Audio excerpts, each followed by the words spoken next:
Hi. Today I'm going to answer a question from a friend of mine, a really good friend of mine, who was interested in finding out about buy-to-let properties and whether he should buy a property through a company or as a self-employed individual. And I said to him, let's call him Jim. I said, look, listen, Jim, situations changed considerably, landscapes changed politically.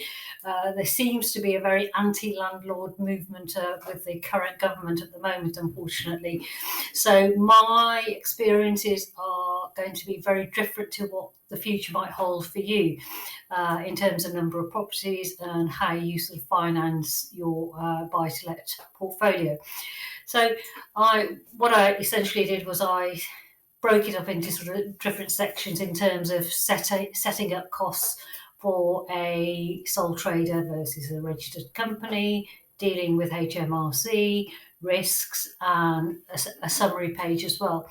So essentially, what I would say is obviously setting up a company as a sole trader, there's very little cost really. If anything, I'd probably want to take out some insurance, just any future disputes with builders, etc. In terms of setup costs with a registered company, obviously you've got to register a company, so you've got setup costs there. In HMRC, dealings with HMRC. So initially you would, as a sole trader, you would have to pay profits on anything over your personal allowance of 12,500. So any national insurance would have to be applicable there as well. In terms of a registered company, your profits would be paid as part of your corporation tax liability. And also, if you were an employer, if you were an employee within that company, you would also be needed to be set up for national insurance. So your responsibilities as an employer come into play as well. So that's additional paperwork as well. So you may need to set up a pension for one of your employees if it's you. In terms of dealing with the company's house, as a self-employed individual, no, there's no dealing with company's house. And in terms of a limited company, there is considerable paperwork required. So you may need an accountant. You would have to do an annual statement of confirmation and also your accounts. And there's a filing fee online or in the post, and it differs. In terms of risk for either or, the risk is higher with being a self-employed person, a sole trader, as personally the buck would stop with you. However, with a limited company, the clue is in the name, limited, the liability is limited to that company. However, it also means that if you do apply for a mortgage through your limited company, you'd probably be asked to pay a slight premium over residential rates anyway.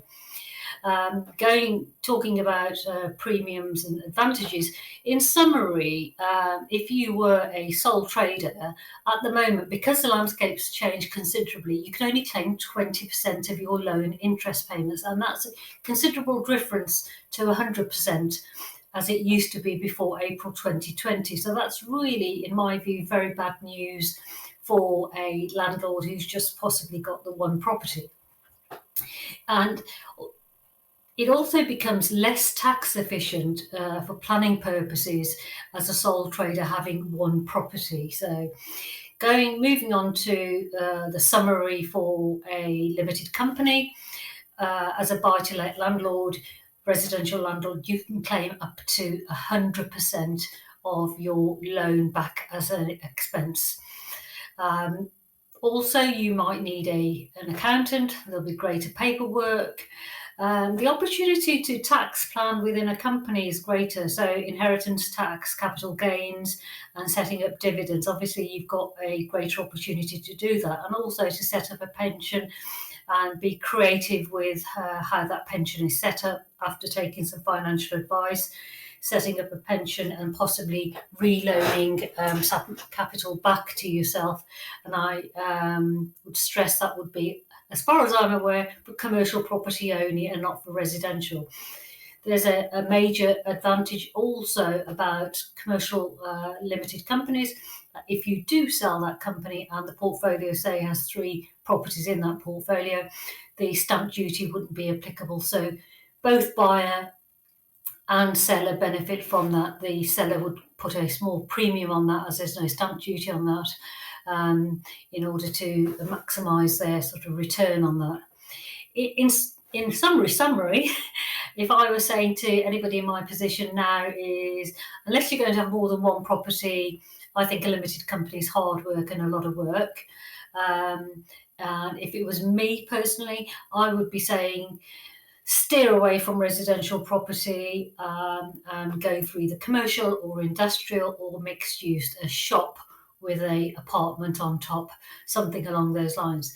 And before I say bye, please could I ask you to subscribe and like the video and carry on sending me your messages and questions. So thank you for the question to my dear friend, and I'll speak to you soon.